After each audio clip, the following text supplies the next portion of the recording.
Cara, talvez quando eu fale de Paris Saint-Germain já venha na tua mente um time rodeado de estrelas, de craques, de jogadores como Neymar Júnior, como Mbappé, como o próprio Lionel Messi, que estava lá há pouco tempo. Ou tu pode pensar também no Ibrahimovic, no Cavani e por aí vai. Uma lista imensa de craques e de times super estrelados que o Paris Saint-Germain montou ao longo do ano, conseguindo, de forma bem sucedida, se tornar uma dinastia na França, dominando o campeonato francês. Na realidade, o PSG é o maior vencedor da Ligue 1 da história, com 12 títulos, e o Saint-Étienne vem atrás com 10. Então, para você ver o quão absurdo foi essa reformulação do PSG, é que na França ele já é o time que mais possui campeonatos nacionais. Então, querendo ou não, eles pegaram uma camisa com pouca história no passado, que se tornou hoje em dia uma camisa que entorta varal dentro da Liga Francesa. Porém, esse sucesso não foi espelhado na Europa. Se tu acompanha o futebol europeu, mano, tu sabe que o PSG é complicado. Quando chega na Champions, pode estar com um time bom, pode estar cheio de estrelas, cheio de craques. O PSG sempre dava um jeito de cair, de ser eliminado, de chegar numa final e pipocar e perder para um time que talvez tenha mais tradição, tenha mais camisa. Esse era o roteiro ao longo dos anos. Parecia aquele filme que você ia assistir e já sabia o final. Porém, na temporada 2023-2024, o PSG parecia mudar um pouco da sua filosofia de contratações e de montagem de elenco, porque nessa temporada várias estrelas dão adeus ao clube, jogadores, por exemplo, como o Neymar, como o próprio Sérgio Ramos, o Lionel Messi, Renato Sanches, o Leandro Paredes, que eram caras que talvez não correspondiam tanto em campo naquele momento e que o PSG precisava fazer uma limpa. Porém, o que talvez tenha surpreendido a maioria das pessoas, comigo incluso, é que simplesmente o PSG priorizou a contratação de jogadores jovens, jogadores como o Gonçalo Ramos, o Dembélé, que não era tão jovem, mas que chegou ali como um jogador de meia idade, o Kolo Muani, que era um jovem ali ascendendo na Liga Alemã, francês, mas que jogava na Liga Alemã. Mas isso aqui eu não tô querendo dizer que o PSG deixou de investir em grandes contratações. Por exemplo, eles contrataram o Ugarte do Sporting por 60 milhões de euros, o Lucas Hernandes do Bayern de Munique por 40 milhões de euros, e esses jovens também, o próprio Barcola,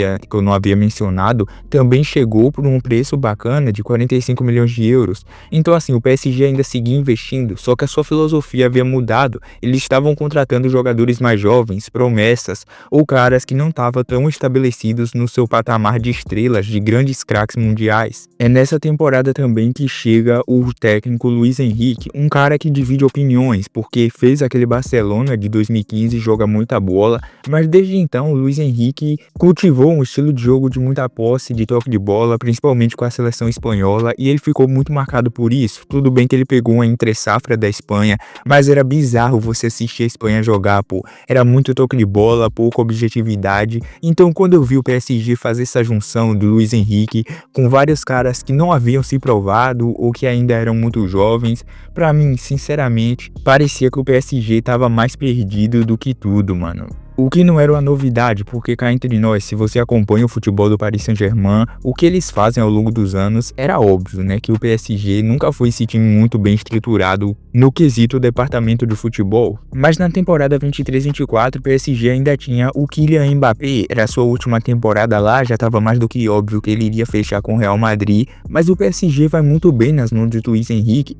Vence a Ligue 1, vence a Copa da França, vence a Supercopa da França, e é um PSG que na Champions também vai bem, sendo eliminado nas semifinais pro Borussia Dortmund. E quem não lembra daquela tirada em cima da linha, né, do Sul, no chute do Mbappé, e foi um jogo bem parelho, mas que deu Borussia Dortmund na ida e na volta, vencendo por 1-0. Mas esse PSG na Champions, ele tinha feito uma graça também, vencendo o Barcelona por 4-1 na casa do Barcelona. Então era um time que estava demonstrando ali algo de diferente, que um trabalho estava sendo bem feito. É um time que vence a Ligue 1 por 9 pontos de diferença para o segundo colocado Mônaco e que só tem 2 derrotas na sua campanha inteira. Então, pô, esse time não estava fazendo brincadeira, eles estavam jogando bola. Mas aqui a gente chega na temporada atual, que é o que interessa, a temporada 24-25, em que o Mbappé dá tchau, um dos maiores ídolos dessa nova geração do Paris Saint-Germain, um cara que se consolidou como um ídolo geracional francês pelas suas performances performances com a camisa da seleção, tanto em Copa do Mundo, em Euro nem tanto, mas em Copa do Mundo sim. O Mbappé fez muita história e era um ídolo pro país e pro Paris Saint-Germain, mas ele decide sair e ir pro Real Madrid, algo que talvez seja irrecusável para a maioria dos jogadores. Você tem a certeza que vai brigar nas cabeças por todos os títulos e que você vai para um dos clubes mais estruturados do mundo, talvez o maior clube do mundo. E mesmo com esse duro golpe, o PSG teve que se reinventar, cara. Após essa saída do Mbappé, suas principais contratações foram João Neves, que veio do Benfica por 60 milhões de euros, um craque do meio-campo, o William Pacho, um zagueiro que chega do Eintracht Frankfurt da Alemanha, além do Doué, uma jovem promessa, né, do Rennes, que já vinha encantando no futebol francês, todo mundo sabia da qualidade desse cara. Chega também o goleiro Safonov, mas esse aí não importa tanto porque ele é reserva do Donnarumma, não é um cara que causou tanto impacto. E agora na janela de janeiro chega o craque desse elenco, na minha opinião, que é o Kvicha Kvaratskhelia. Pra mim, ele só joga menos que o Dembélé na atual temporada, mas é absurdo o que o Kvaratskhelia tem de intimidade com a bola.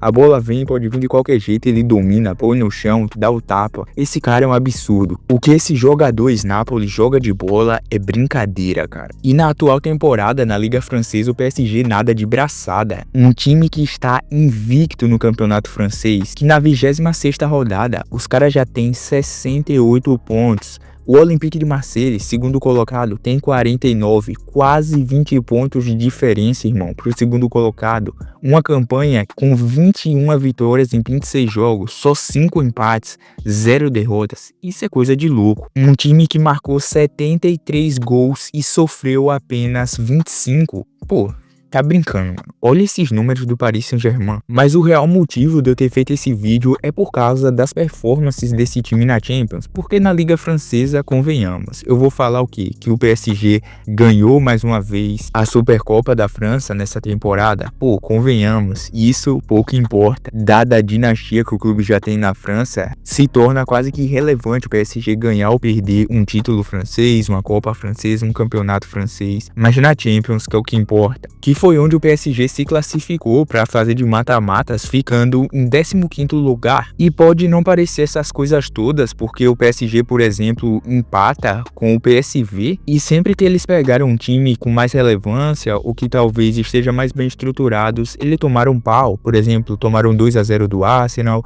2-1 do Atlético e 1-0 do Bayern de Munique. Então não parecia que esse time ia calibrar para a Champions. Porém, nas fases de mata-matas, eles enfrentaram o Brest, em que na casa do Brest, no jogo da ida, o PSG meteu 3-0 e na volta foi 7-0 no Parque dos Príncipes, simplesmente 10-0 no agregado. E no outro jogo, nas oitavas de final, o PSG enfrentou o Liverpool. Pra quem viu, foi um absurdo esse duelo, que o Alisson fechou o gol no jogo de ida no Parque dos Príncipes. Foi um absurdo, foi um volume de jogo do PSG que dava gosto, mano. Um meio campo com o Vitinha, com o João Neves, o Fabian Ruiz. Esse eu acho um pouco mais abaixo do que o Vitinha e o João Neves, mas pô, joga muita bola. Aí tu pega o meio campo, no banco ainda tem o Zaire Emery. Pra mim, o meio desse time do PSG é realmente o destaque dessa equipe, o coração desse time. E nesse jogo contra o Liverpool isso ficou evidente. O PSG martelou, não achou o gol, muito por incompetência dos atacantes na hora de finalizar, é claro. Mas o Liverpool na camisa vence o jogo na França. E aqui eu achei que já estava encerrado o confronto. Um gol do Elliott já nos acréscimos. Eu achei que não ia dar pro PSG. Mas na real é que deu, né? Porque na volta o PSG vence o jogo por 1-0, no agregado ficou 1-1, o que levou o jogo para os pênaltis. E detalhe que nesse jogo do Liverpool, o gol foi feito pelo Dembélé. Toma cuidado e não se assuste se esse cara for bola de ouro. Imagina o Dembélé sair de piada a bola de ouro. Seria quase um Benzema 2.0. E nos pênaltis, o Liverpool, pelo amor de Deus, bateu mal demais o Darwin Núñez e o Curtis Jones perderam, então ficou. E o PSG acertou todos, né? Tanto o Vitinha quanto o Gonçalo Ramos, o Dembélé e o Doué acertaram, o que fez o PSG avançar de fase. Eles vão enfrentar o Aston Villa nas quartas de final e pra mim tem grandes chances do PSG chegar novamente às semis da Liga dos Campeões. É um time mais cascudo e que tá jogando muita bola. E é pra mim o que mais me agrada é a evolução do Dembélé, porque se tu assistiu esse cara no Borussia Dortmund, tu sabia que ele tinha um potencial absurdo. No Barcelona ele não vingou, mas agora no PSG ele tá muito bem.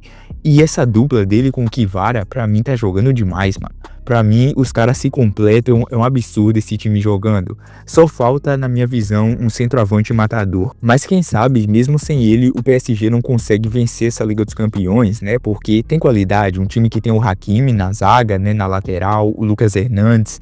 Pô, o Marquinhos, né, o Beraldo, pô, é um time muito bom. O Pacho, o que o Pacho jogou contra o Liverpool foi brincadeira, mano. Esse cara joga muita bola e não tem mídia nenhuma. O Nuno Mendes na lateral é bom lateral. Esse time do PSG é um absurdo, é bom. O Barcolau, o Doué, o Donnarumma é um goleiro que eu esperava mais, mas acho ok hoje em dia. Pô, é um time bom do PSG, mano. É um time bom. E ainda tem o Lucas Hernandes no sistema defensivo. Eu quero que tu me explique onde é que esse time é ruim, mano. Esse time é bom. Esse time do PSG é bom. Só não tem mídia. Mas esse time joga bola. Tá sabendo jogar. O Doué é um atacante absurdo. Um meia ali, né? Quase um atacante que pode jogar também como ponta. Absurdo, pô. Os caras jogam bola. Diferente do PSG de antigamente, que só tinha hype e pouco. Na hora do vamos ver, ninguém aparecia. Na hora de decidir, não tinha ninguém. Esse PSG é diferente. Os caras jogam bola, os caras têm a alma, é um time que tem alma, né? Porque o PSG parecia um time vendido, um time que você pagava os jogadores pra estar lá e que no final ninguém correspondia. Mas esse ano eu vejo o PSG como diferente, eu vejo que esse PSG finalmente conquistou o respeito das ruas. Mas então, o que é que tu acha da minha opinião? O que é que tu acha desse Paris Saint-Germain? Tu acha que eles vão crescer ainda nessa Champions? Que eles vão longe? Será que a primeira orelhuda vem pra Paris? Então, deixa aí nos comentários a tua opinião, ajuda com like e inscrição, porque isso conta muito pro canal.